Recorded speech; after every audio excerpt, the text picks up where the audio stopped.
Hey, G-Bear out here again, homesteading the desert. December 24th, Christmas Eve, and I finally got some concrete evidence in. As you can see, I even dated it in the corner. I got my cement mixer working this morning, and I'm going to show you what I did to that.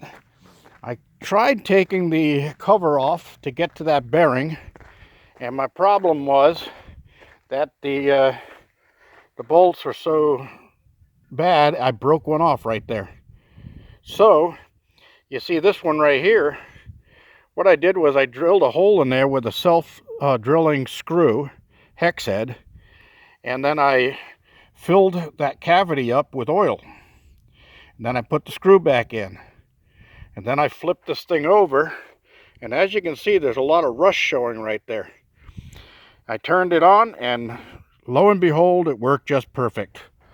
So it took me about an hour to pour that slab and finish it. So that was a great thing. And I had a little concrete left over, so I need to estimate how many more bags I need for my foundation.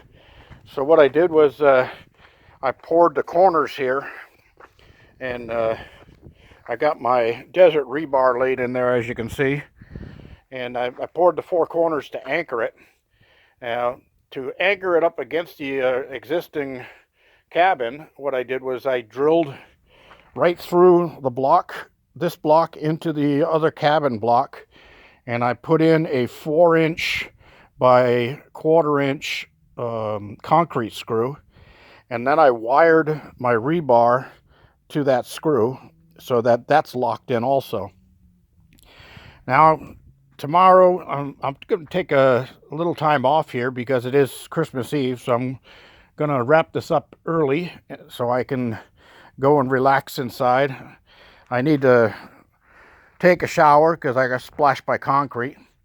And as you can see, I've done some grading out here, and this whole area right here, I cut away about 10 to 12 buckets full with the ATV bucket, and I moved that around. I've got a couple of them right here that I'm going to be pulling out, and then all of that is what I dug out when I was doing the foundation. I dug that all out by hand, and I'll be moving all of that stuff around. I took some of it over by the new pour, the new slab over there, and you can see it built up around the outer edge. I didn't want it sitting up on just a little mound where it could get washed out. So I'm going to build up all of this backyard area up to the top of the existing slab there where the pipe is. And as you can see, I started doing it where the turbine footing is. So I'll be filling all of this in with all the extra dirt that I have. And I got plenty of mud sill against the cabin. We don't get flash floods out here. If we do, it runs down the stream and it's gone in no time. This soil is very porous, takes it right up. As you can see, I ran the drag sled around here again, and that's what I did for the final scrape on this. I also took some of this extra dirt over in front of the container because I noticed when I backed the ATV out of the container, the front part of my bucket, the underbelly of it, hits on the door jamb. So I had apparently got washed out there a little bit last winter, and I filled that back in and leveled it all off, so now it's easy to get in and out. And everything seems to be working fine. I used my garden hose today, and I had some pretty good pressure coming out of there. No problem cleaning out the cement mixer when I was done and all of that. And I forgot to mention, one of the things that I am going to do this time is this joint right along here apparently is porous enough for water to get in. So I will be putting some axle grease around that joint before putting this thing away for the winter, so that if the rains do come, they don't get into that bearing again. But I've got a lot of oil inside there now, taking care of that bearing, and this thing ran like brand new. Actually, it ran better than it did when it was brand new. I guess it needed that lube in there. I'm surprised that they didn't put a Zert fitting on there so that you could grease that bearing. And I was thinking about putting a Zert fitting on there, but grease collects a lot of dust.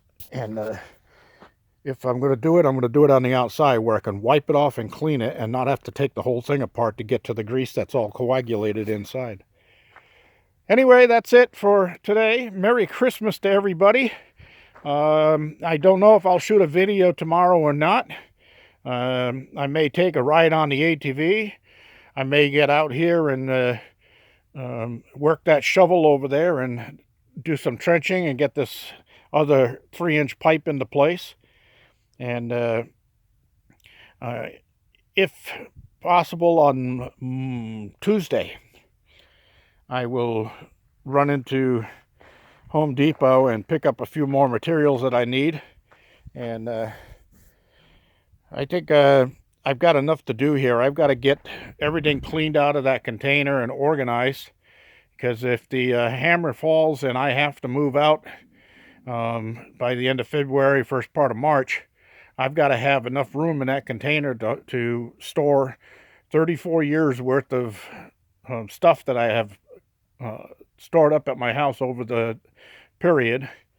The landlord was a nice guy to slam this on us right at the holiday season.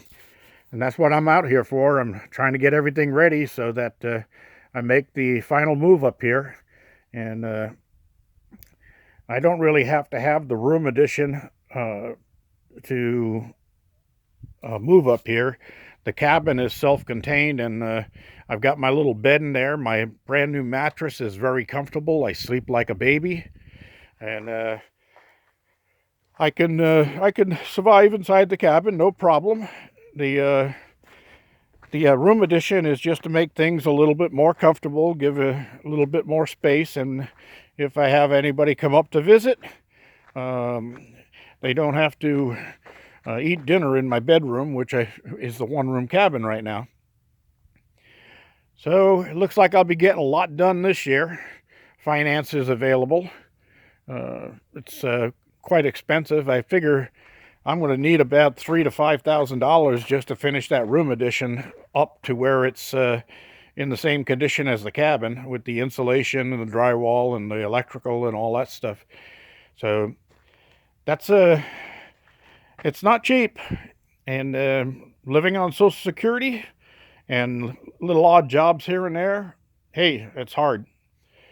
But I'm a survivor. I will make it. That's it for today. G Bear signing off. Merry Christmas to all, and to all a good night.